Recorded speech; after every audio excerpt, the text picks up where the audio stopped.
तो ये वीडियो बनाने का सिर्फ मुख्य उद्देश्य बच्चों यही है कि आप लोगों को ये बात समझ में आनी चाहिए कि यार सिर्फ और सिर्फ बच्चों जैसे हर कोई सूर्य की तरह चमकना चाहता है लेकिन जलना नहीं चाहता। जब मैं पूछ रहा होता हूँ ट्राइंग करो क्वेश्चन में ट्राइंग लिखना, फिर उसके बाद उस चीज में जो क्वेश्चन नहीं समझ में आ रहा होता है लाइव में रिपीट कर दो, सर नहीं समझ में आया सर ये बोलना, कितनी बड़ी भारी बात है। चाहने से कुछ नहीं होता, आपको उसके लिए काम भी करना पड़ता है, एफर्ट्स भी आपको लगाने पड़ते हैं, क्योंकि कौन सा बच्चा होगा जो नहीं चाहता होगा कि मेरे full out of full maths में आए। So hello students, how are you all, जय हिंद टू ऑल ऑफ यू। आप सभी स्टूडेंट्स में से काफ़ी ज़्यादा बच्चों की अलग अलग तरह की समस्याएं बोर्ड एग्जामिनेशन हमारा जो 10th का आने वाला है, क्योंकि पहली बार हम बोर्ड एग्जामिनेशन दे रहे हैं तो एक नर्वसनेस रहती है, एक एक्साइटमेंट रहता है। स्पेशली मैथमेटिक्स के लिए मैं बातें करने जा रहा हूँ। कई बच्चे पूछ रहे हैं सर किस तरह की बुक को हमें फॉलो करना चाहिए, क्या हमारा टाइम टेबल होना चाहिए, कौन से मोस्ट इंपॉर्टेंट क्वेश्चन हैं जो कि हमारे बोर्ड एग्जामिनेशन में मोस्टली रिपीट करते हैं, और सोर्स हमारे पास क्या होना चाहिए पढ़ाई करने का, और कितना घंटे हमें पढ़ना चाहिए। इस तरह की अलग अलग तरह की बातें आपकी आती हैं। एक जनरल डिस्कशन मैं आपके साथ कर रहा हूँ। अगर आप इस स्ट्रैटेजी को जो मैं आपके साथ डिस्कस कर रहा हूँ, ये जो बातें मैं आपको बता रहा हूँ सिर्फ बातें नहीं होंगी बच्चों। ऐसा नहीं कि 5-10 मिनट की मैं बात बोलूंगा और वहीं पर बात खत्म होगी, वहां से बात शुरू होगी। जो बच्चा पूरा वीडियो देख रहा है और उसके बाद उसे इंप्लीमेंट कर रहा है तो वहां से जर्नी अपनी स्टार्ट होने वाली है। ठीक है, फर्स्ट टाइम आप हो सकता है मुझे देख रहे हो, लेकिन आप जब मैं जो चीजें बताऊंगा आप उन्हें जब देखना चालू करोगे आपको अपने आप फील होगा कि आपके लिए बहुत फॉर्चुनेट वीडियो था जो ये वाला मैंने बनाया अभी। ठीक है, तो अक्सर इस तरह के वीडियोस मैं कम बनाता हूँ क्योंकि टाइम नहीं मिल पाता आपके कोर्स को ही कराते हुए, आपके ज़्यादा से ज़्यादा क्वेश्चन कराने पर मैं बिलीव करता हूँ। लेकिन अभी इस तरह के वीडियोस बनाना मेरे लिए बहुत जरूरी है, क्योंकि मेरे काफ़ी बच्चे जो ऐसे हैं डिलेमा में फंसे हुए हैं, उन्हें एग्जैक्टली समझ नहीं आ रहा है कि कैसे करके क्या क्या किया जाए। यानी कि ये स्पेशली उन्हीं बच्चों के लिए जो मैथ्स जिनके लिए एक फोबिया बन चुका है, जो अभी चाहते हैं कि यार हम अपना स्कोर को डिसेंट स्कोर तक ले जाएं, एक अच्छा स्कोर करें, फुल आउट ऑफ फुल करें। इतना भी जो बच्चा सोच रहा है उस सभी के लिए बच्चों के लिए वीडियो होने वाला है। क्या अभी पॉसिबल है जो हमारे पास बचा हुआ टाइम है बच्चों? बिल्कुल पॉसिबल है, लेकिन तभी जब आप अभी करना चालू करो। ऐसा नहीं कि अभी समझ सुन ली बातें चलो ठीक है कल से करेंगे। अगर इस सोच में अभी भी आप बैठे हो तो समय धीरे धीरे बच्चों रेत की तरह आपके हाथ से फिसलता रह रहा है, और एक समय ऐसा आएगा कि जब प्रैक्टिकली चीजें इंपॉसिबल हो जाएगी। डॉक्टर राजेंद्र प्रसाद कहते हैं जो चीजें सैद्धांतिक रूप से इंपॉसिबल होती हैं, जो चीजें सैद्धांतिक रूप से कार्य में नहीं आ सकती वो व्यवहारिक रूप से भी काम में नहीं आ सकती। कहने का मतलब यह है कि जब टेक्निकली ही चीजें फेल हो जाएंगी, जब आपके पास समय ही नहीं बचेगा टेक्निकली इतना करने का, तो आप कुछ भी कर लो, कितनी भी स्ट्रैटेजी देख लो, नहीं हो पाएगा। अभी चीजें सैद्धांतिक रूप से लागू हो सकती हैं, अभी टेक्निकली चीजें लागू हो सकती है, क्योंकि आपके पास समय बचा हुआ है।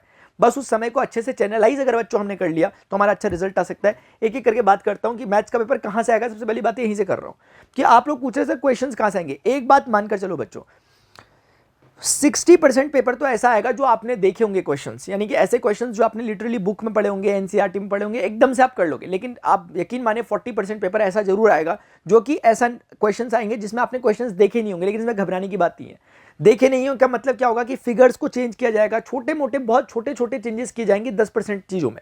लेकिन उसके बाद धीरे धीरे एक ऐसी जगह आती है जहां पर सीधे सीधे कॉम्पिटेंसी बेस्ड क्वेश्चन आपको दिख रहा है 50% तक पूछे जा रहे हैं। कॉम्पिटेंसी में है क्या बच्चों? यही देखा जा रहा है कि आप लोगों से ये उम्मीद की जा रही है कि आपने वो क्वेश्चन पहले ना देखा हो, आपके लिए क्वेश्चन नया तैयार हुआ है, एक एनालिटिकल अप्रोचेस आपको उसमें लगाने पड़ेंगे, एनालिसिस करना पड़ेगा, उसके बाद क्वेश्चन को करना पड़ेगा, तब जाकर आप क्वेश्चन का आंसर निकाल पाओगे। ऐसे क्वेश्चंस का रेट बढ़ा है, लेकिन इससे घबराने की जरूरत नहीं है। उन बच्चों को स्पेशली घबराने की जरूरत नहीं है जो कॉन्सेप्ट सीखकर आगे बढ़ने पर भरोसा रखते हैं। बच्चों देखो ऐसा होता है ना कि मैंने सुना हुआ कि बिल्ली के आगे जब कबूतर और बिल्ली का आमना सामना होता है ना, तो कबूतर अपनी आंखें बंद कर लेता है ऐसे करके। हम पूछते हैं कबूतर से भैया आंखें बंद क्यों की? बोलता है कि मैंने आंखें बंद कर लिया, मुझे बिल्ली नहीं दिख रही, इसका मतलब बिल्ली है ही नहीं, वो ऐसा मान लेता है। तो क्या ये सही बात है? आपको लगता है कि ये सही अप्रोच होना चाहिए? किसी अगर हमारे सामने कोई दुविधाएं आ रही है, हमारे सामने कोई प्रॉब्लम है, प्रॉब्लम के सामने आंखें बंद करके हम क्या मान लें कि प्रॉब्लम है ही नहीं? तो क्या बच्चों ऐसे ही करके क्या आपको नहीं लगता कि जिस प्रॉब्लम की बात कर रहा हूं, प्रॉब्लम क्या? प्रॉब्लम यह है कि क्वेश्चन एग्जैक्टली नहीं आएगा। आप इस बात को जितना जल्दी स्वीकार कर लो तो कर लो, नहीं कर लो तो आप भी आंखें बंद कर सकते हो, या तो आप भी बिल्कुल आंखें बंद करके बोल सकते हो नहीं जो मैंने पढ़ा उसी में से आएगा, या फिर आप सुनने की कोशिश कर सकते हो जो मैं आगे बोलने वाला हूं कि पेपर आएगा कहां से फिर। तो बच्चों ये ध्यान रखना, कॉन्सेप्ट अगर अपना क्लियर है, कॉन्सेप्ट मैं जब कॉन्सेप्ट कह रहा हूं मैं बहुत फुल डिटेल में कहना चाह रहा हूं कि कॉन्सेप्ट में क्लैरिटी होनी चाहिए। आप अगर ध्यान से देखो ना, पिछले 4 साल की बुक उठा के देखो, जो पिछले 4 साल पहले की एनसीईआरटी की बुक थी, भर भर के बुक थी, बहुत सारी एक्सरसाइजेस 3-3 4-4 होती थी। अब तो भैया आपके उसमें कितने चैप्टर्स ऐसे जिनमें सिंगल एक्सरसाइज में चैप्टर खत्म हो जा रहा। तो क्या वो चाहते हैं? वो चाहते हैं कि आपकी वाइडनेस ना बढ़े बल्कि आपकी डेप्थ बढ़े, यानी आपका जो टी शेप है उसमें ये डंडे वाला वर्टिकल टी का डेप्थ बढ़े, वो ये चाहते हैं। तो इसके लिए हमें क्या करना है, हम जो भी पढ़ रहे हैं, जितना भी पढ़ रहे हैं, लिमिटेड है, पढ़ने के लिए बहुत ज्यादा नहीं है, लेकिन उसको तरीके से पढ़ें बच्चों। तो इसको पढ़ने के लिए क्या होता है, तरीके से पढ़ने का तरीका क्या होता है सर? मैंने अपने वन शॉट्स में करा रखा है, जो गोड सीरीज में हमने सब चैप्टर को वन शॉट में कवर किया है, उनमें मैंने यही कोशिश करी कि जितनी डीप हो सकती है चीजों के बारे में बोलने जाने लायक, जितना एनालिसिस हो सकता है कर दिया मैंने। अब उसके बाद क्या होता है, प्रैक्टिस कैसे करें? क्योंकि कई बच्चे सर हमें कॉन्सेप्ट सारा आता है, हमें समझ में आता है कॉन्सेप्ट, लेकिन क्वेश्चन करने बैठते हैं तो कई बार हमें समझ नहीं आता है अप्रोच कैसे लगाना है, क्या सही तरीका होगा, हमें कैसे पता चलेगा कि यही सोचना होता है। इस तरह की बातों के लिए बच्चों में मल्टीपल टाइम्स क्वेश्चंस को प्रैक्टिस करना होता है। कहां से आएंगे क्वेश्चंस, कौन सी बुक के क्वेश्चंस करेंगे तो हाई प्रोबेबिलिटी हमारी रहेगी। अब सुनो, उसके लिए सबसे पहला तरीका ये होता है कि एक बार आपने ना बेसिक बुक को कवर कर दिया। बच्चों एक बार आपने बेसिक बुक को अपनी कवर कर दिया। बेसिक बुक की जब मैं बात कर रहा हूं तो मैं एनसीईआरटी की बात कर रहा हूं। एनसीईआरटी को एक बार अच्छे से थॉरोली हमने कवर कर दिया। एनसीईआरटी का कोई भी क्वेश्चन आएगा नहीं छूटना चाहिए, और टफ नहीं है, बहुत ईजी क्वेश्चन है। बेसिक स्टैंडर्ड मैथ्स जो भी बच्चे पढ़ रहे होते हैं सबके लिए मैं बातचीत यहां पर कर रहा हूं, ये इतना हमें आना ही चाहिए। उसके बाद सेकंड स्टेप क्या है बच्चों, सेकंड स्टेप ये होता है कि एक बार आपको अंडरस्टैंडिंग होगी चैप्टर की, तुरंत बाद जैसे आपने कोई चैप्टर पढ़ा, फॉर एग्जांपल ट्रिगोनोमेट्री, तुरंत जाकर देखो कि ट्रिगोनोमेट्री के पीवाईक्यूज कैसे बनते हैं। ऐसा नहीं कि कोई भी बुक उठा के देख ली, कोई भी टफ क्वेश्चन उठा के देख लिया, कोई भी इजी क्वेश्चन उठा के देख लिया, जजमेंट लेना चालू कर दिया, वो गलत है। आपको जजमेंट सिर्फ और सिर्फ लेना है पीवाईक्यूज से। PYQs will definitely help you. तो इसका मतलब यहाँ पे आपको पीवाईक्यूज पकड़ना है। पीवाईक्यूज कितना पकड़ोगे, अगर आप 2019 से 2024 तक के भी पकड़ लो तो बहुत होता है, यानी 5 साल के भी अगर आप पकड़ लो तो अपने आप में सेल्फ सफिशिएंट है इतना। यानी कि ये स्टेप जब आप कर लोगे आपको एक अलग सा कॉन्फिडेंस आएगा। पूछो क्यों? क्योंकि आप देखोगे कि अगर आपने इस डिटेल में पढ़ा है जैसे मैंने पढ़ा रखा है तो ये पीवाईक्यू आपको बहुत आसान लगने वाला है। आप बोलोगे यार ये ऐसे पेपर आता है क्या, बहुत आसान लगेगा आपको। लेकिन डायरेक्टली जंप कर दोगे अदर उसमें तो आप फिर एक बारी के लिए होपलेस हो सकते हो। अभी पीवाईक्यूज हमने कर ली, लेकिन हम चाहते हैं कि हम फुल ऑफ कॉन्फिडेंस रहे, क्योंकि यार ये तो पीवाईक्यू थे, आप थोड़ा ना रिपीट करेंगे नहीं करेंगे, बहुत श्योरिटी नहीं है, लेकिन हम कॉन्फिडेंस फील करना चाहते हैं। बच्चों उसके लिए आपको मिसलेनियस टाइप क्वेश्चंस को पकड़ना पड़ेगा। उसका सोर्स क्या होगा? उसका सोर्स मैंने हाल ही में कराया था हॉट्स के क्वेश्चंस। लेकिन जिस बच्चे ने हॉट्स क्वेश्चन देखे, higher order thinking skills question, बहुत अच्छी बात, नहीं देखे तो मेरी जो लाइव क्लासेस चलती है, क्योंकि मैं बार बार बताता हूँ 9:15 बजे मेरी लाइव क्लास चलती है डेली बेसिस पर, उसमें मैं क्वेश्चंस करा ही इसलिए रहा हूं ताकि आपकी प्रैक्टिस होता रहे, कॉन्सेप्ट आपका बार बार एक बार रिब्रश होता रहे और साथ साथ क्वेश्चंस प्रैक्टिस होते रहे। क्योंकि हम ऐसा नहीं होता कि मैथ्स में हम कॉन्सेप्ट एक बार हमने पढ़ लिया 2 महीने बाद दोबारा पढ़ेंगे। कॉन्सेप्ट सिर्फ इसलिए पढ़ना होता है, वो एक ब्रिज होता है। कॉन्सेप्ट डेस्टिनेशन नहीं होता, ब्रिज होता है आपको क्वेश्चंस को सॉल्व करवाने के लिए।